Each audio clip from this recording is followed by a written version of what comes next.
அன்பர்களே, இன்று அணியாபரண நல்லூர் தானுமாலீஸ்வரர் திருக்கோவிலுக்கு செல்கிறோம். இத்திருக்கோவில் திருநெல்வேலி தூத்துக்குடி சாலையில் தெய்வ செயல்புரம் என்னும் ஊரிலிருந்து தெற்கே 6 கிலோமீட்டர் தொலைவில் உள்ள அணியாபரண நல்லூரில் அமைந்துள்ளது. அத்திரி முனிவரும் அனுசூயையும் சுசீந்திரத்தில் தவம் செய்து வந்தனர். அனுசூயின் கற்பில் திறத்தை சோதிக்க எண்ணிய பிரம்மன், விஷ்ணு, சிவன் மூவரும் முனிவர்களாக வந்து பிக்ஷை கேட்டனர். மேலும் ஆடையின்றி உணவு பரிமாறும்படியும் கூறினர். தன் கற்பின் திறத்தால் மூவரையும் கை குழந்தைகளாக்கி பால் கொடுத்து தொட்டியில் படுக்க வைத்து விட்டார். பார்வதி தேவி மூவரையும் தேடி அணியாபரண நல்லூர் வந்தார்.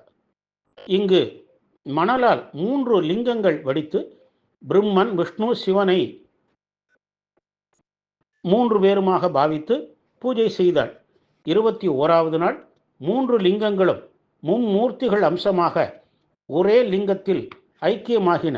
அப்போது அங்கு வந்த நாரத முனிவர் பார்வதியிடம் மும்மூர்த்திகளும் அத்திரி முனிவர் ஆசிரமத்தில் குழந்தைகளாக இருப்பதை கூறினார்.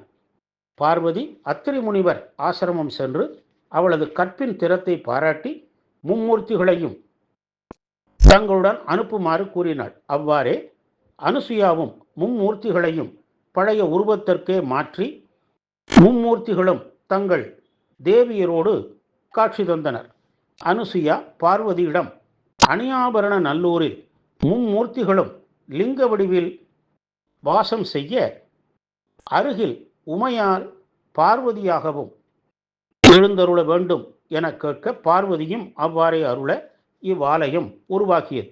இந்த பகுதியை பாண்டியன் ஆட்சிக்கு உட்பட்ட சிற்றரசன் உக்ர பெருவழுதி என்பவன் ஆட்சி செய்து வந்தான். அவன் மன்னருக்கு செலுத்த வேண்டிய கப்பத் தொகைகளை 500 தோலா தங்கமாக தருவதாக கூறினான். அதாவது 51 கிலோ. 8 பொற்கொல்லரை நியமித்து பார்வதி அன்னை தவம் செய்த இடத்தில் நகைகளை சிறப்பாக வடிவமைத்து பாண்டியனிடம் அன்னை மீனாட்சிக்கு அளிக்குமாறு கொடுத்தான். இது கண்ட பாண்டியன் மகிழ்ந்து மேலும் சில பொற்கொல்லர்களை இவ்வூருக்கு அனுப்பி மேலும் தங்க காசுகளை கொடுத்து நகைகள் செய்து மீனாட்சிக்கு அணிவித்தார். அன்னை மீனாட்சிக்கு அணிவிக்க ஆபரணம் செய்த ஊர் என்பதனால் இது அணி ஆபரண நல்லூர் என பெற்றது. பாண்டிய மன்னன் இந்த கோவிலுக்கு முன் மண்டபம் உட்பட பல்வேறு திருப்பணிகளை செய்தான். கிழக்கு தெற்கு என 2 வாயில்கள் உள்ள ஆலயம் இது.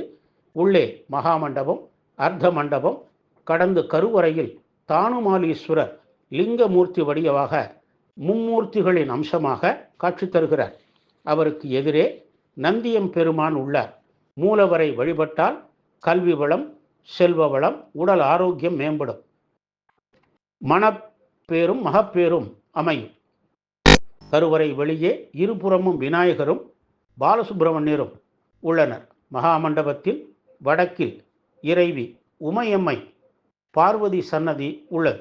தெற்கு நோக்கி நின்ற கோலத்தில் அருள் புரிகிறாள். கருவறை வெளிப்புற சுவர்களில் கல்வெட்டுகள் உள்ளன. மாசி பெருந்திருவிழா 10 நாட்கள், தமிழ் வருடப்பிறப்பு, தீபாவளி, கந்தசஷ்டி, விநாயகர் சதுர்த்தி, மகா சிவராத்திரி, பிரதோஷம் போன்றவை இங்கு விழா நாட்களாகும். கந்தசஷ்டி விழா மிக சிறப்பாக நடைபெறும். இந்த ஊர் மல்லிகை பூவிற்கு பிரபலம். அவற்றை மதுரைக்கு எடுத்து சென்று மாலைகளாக கட்டி இங்கு எடுத்து வந்து வழிபாட்டிற்கு அணிவிப்பது இன்றும் சிறப்பாக நடைபெறுகிறது. சுசீந்திரம், மதுரை ஆகிய தலங்களுடன் தொடர்புள்ள திருக்கோவில் இது. மும்மூர்த்திகளின் அம்சமாக விளங்கி எல்லா நலன்களையும் அளித்து நம்மை காக்கும் ஸ்ரீ உமைய பார்வதி சமேதராக ஸ்ரீ தானுமாலீஸ்வரரின் அணி ஆபரண நல்லூரில் வழிபட்டு நற்பேறு அடைவோமாக. ஓம் நம சிவாய.